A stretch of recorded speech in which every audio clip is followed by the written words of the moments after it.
Assalamualaikum warahmatullahi wabarakatuh. Kami dari kelompok 4 akan menyampaikan materi tentang Basel II dan IFSB. Kelompok kami terdiri dari yang pertama ada Farid Rahman, yang kedua ada saya sendiri, Milah Adnilana, dan yang ketiga ada Aldi Reza Abdillah. Salah satu tujuan dari Basel II adalah untuk meningkatkan praktik manajemen risiko bank yang aktif secara internasional sehingga mendorong kesehatan dan stabilitas keuangan internasional. Kesepakatan Basel II ini didasarkan pada 3 pilar yang saling menguatkan. Pilar pertama ada persyaratan modal minimum.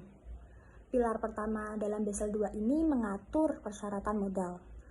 Perhitungan modal minimum disajikan dengan bantuan rasio kecukupan modal yang dapat kita simbolkan modal tingkat 1 ditambah modal tingkat 2 dibagi risiko dikurangi aset tertimbang dikali 8%. Ada beberapa pendekatan alternatif yang diusulkan oleh pilar 2 untuk penanganan ketiga risiko keuangan tersebut.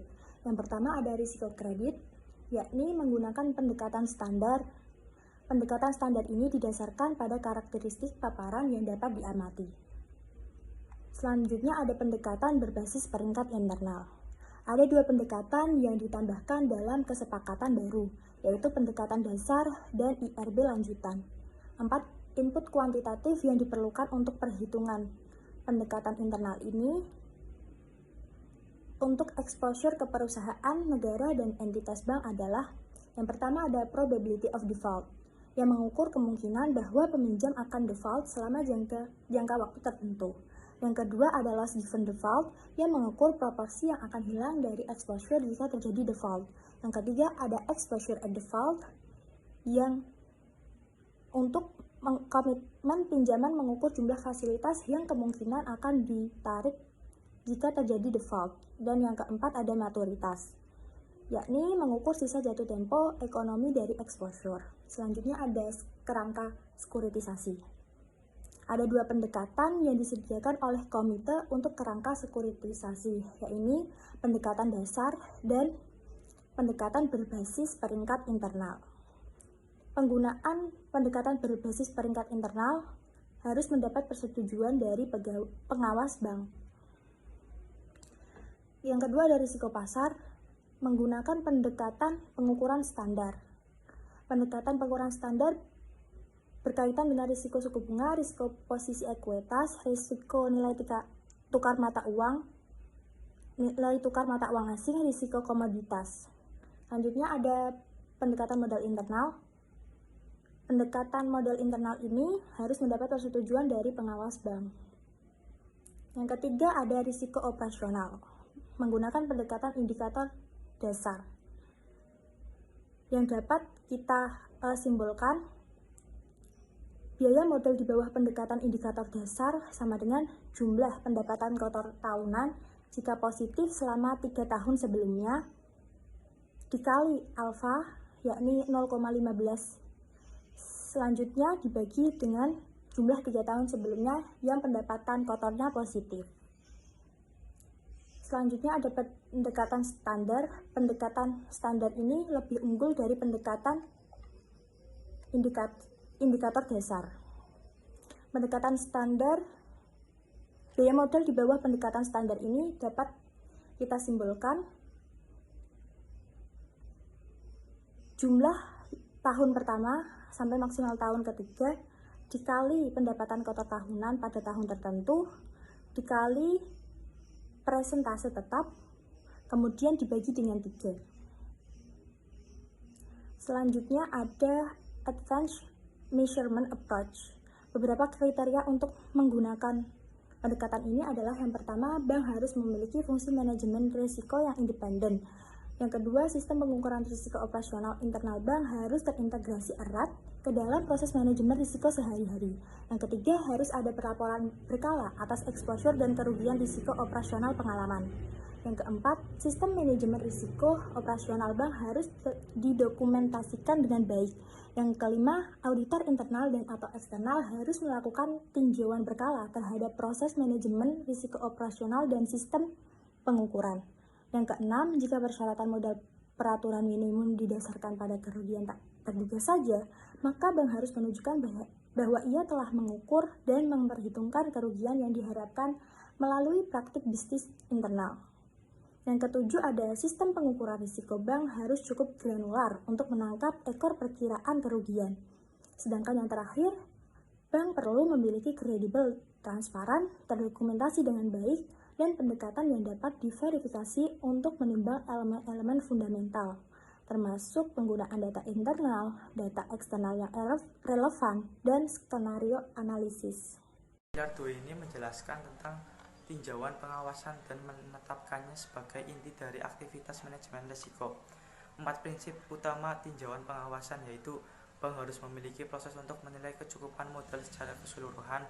Yang kedua, pengawas harus meninjau dan mengevaluasi permodalan internal bank serta kemampuan mereka untuk memantau dan memastikan kepatuhan mereka dengan rasio modal peraturan. Pengawas harus mengharapkan bank untuk beroperasi di atas rasio modal minimum dan memiliki kemampuan untuk mewajibkan bank untuk memegang modal melebihi batas minimum. Pengawas harus berusaha melakukan intervensi sejak dini untuk mencegah modal jatuh di bawah tingkat minimum. Beberapa rekomendasi khusus untuk diterapkannya pada lembaga keuangan syariah. Yang pertama, menguatkan sistem pengendalian risiko, menetapkan batasan internal, penguatan tingkat provisi dan cadangan, meningkatkan pengendalian internal, fokus pada risiko konsentrasi kredit, fokus pada risiko siklus bisnis. Pilar 3, disiplin pasar. Tujuannya untuk melengkapi persyaratan modal minimum dan proses tinjauan pengawasan.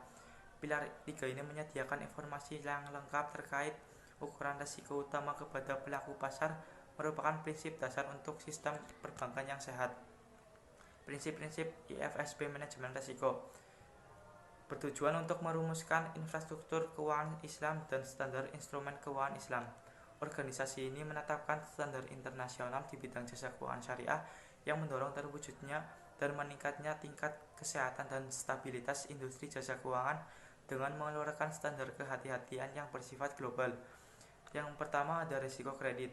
Risiko ini muncul ketika peminjam gagal melakukan pembayaran hutang berkait batas waktu yang telah disepakati. Seperti yang kita ketahui, prinsip IFSC didasarkan pada produk yang menerapkan sistem bagi hasil, yaitu mudharabah dan musyarakah.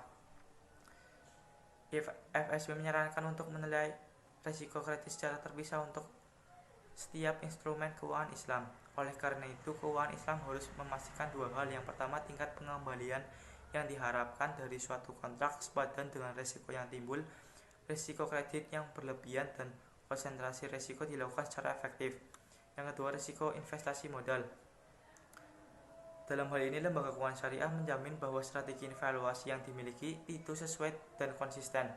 Lembaga keuangan syariah juga harus memiliki strategi keluar saat melakukan investasi apabila tujuan yang diharapkan tidak sesuai.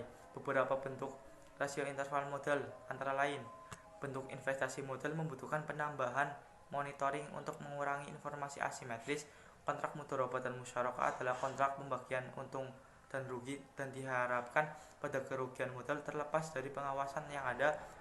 Investasi modal tidak memiliki pasar sekunder menyebabkan adanya likuiditas investasi.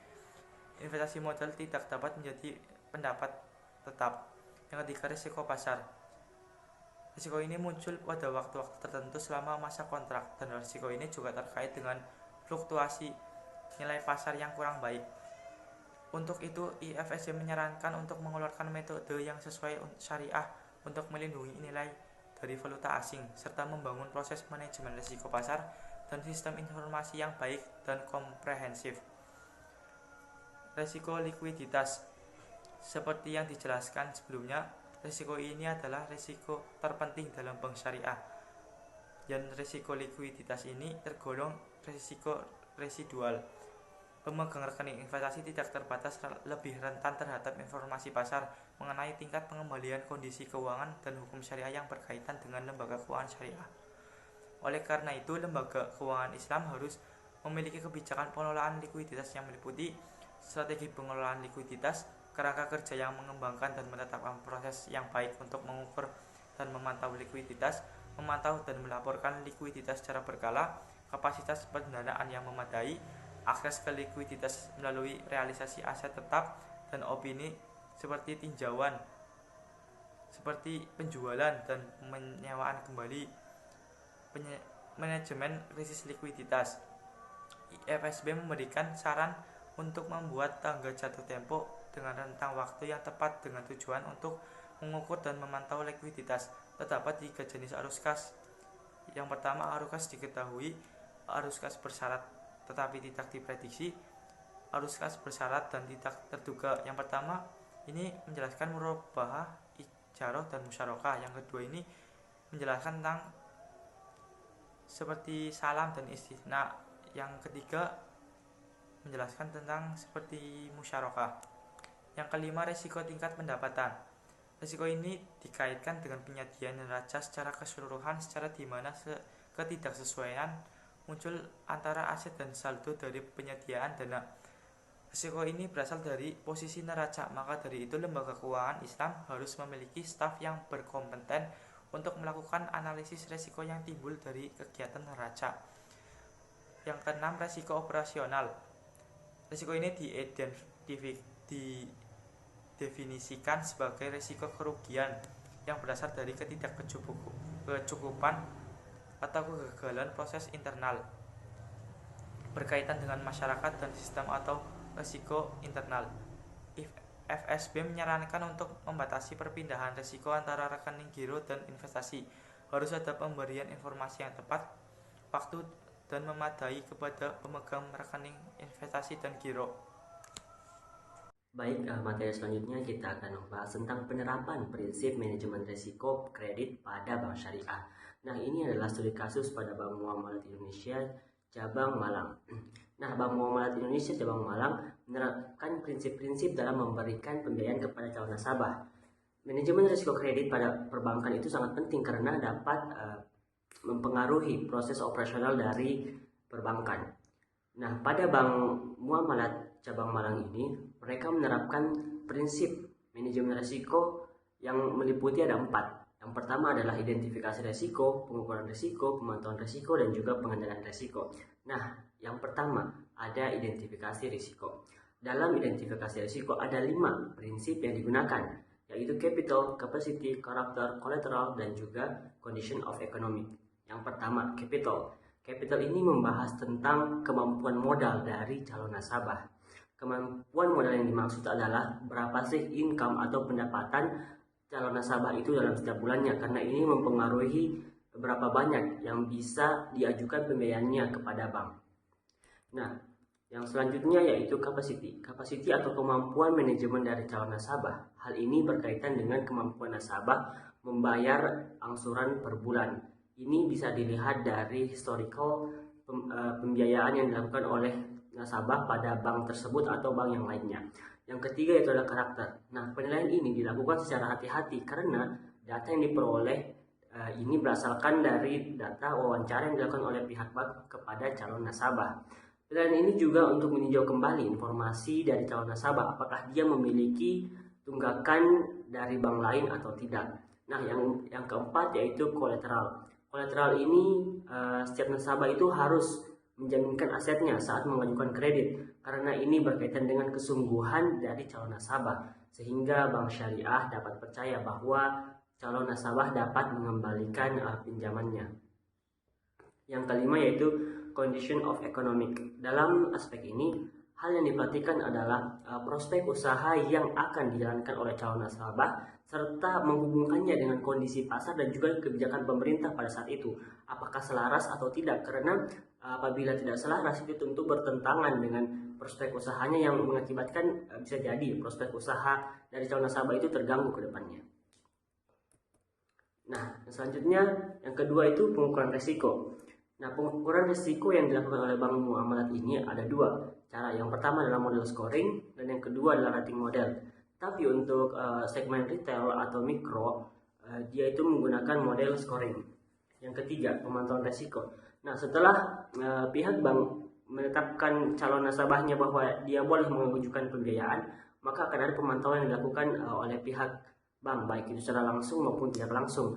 Nah, yang secara langsung itu pihak bank memberikan utusan untuk melakukan survei langsung ke lapangan. Seperti apa usaha yang dijalankan oleh nasabahnya, apakah sesuai dan apakah juga berjalan secara lancar.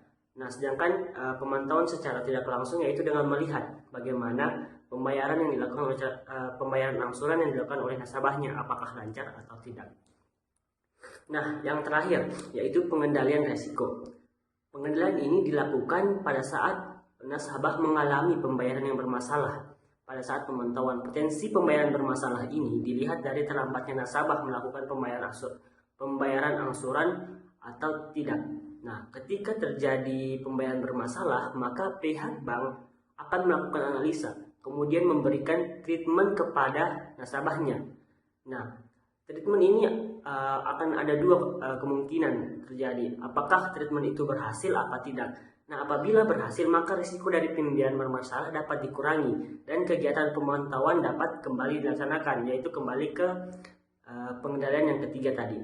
Nah, apabila treatment ini gagal, maka bank harus mengambil keputusan terkait pembayaran bermasalah tersebut. Apakah aset yang dijaminkan oleh nasabah itu akan dijual atau bagaimana? Mungkin itu presentasi dari kelompok kami terkait dengan Basel 2 dan juga IFSB. Apabila ada kekurangan mohon dimaafkan. Kami cukupkan dengan ucapan wassalamualaikum warahmatullahi wabarakatuh.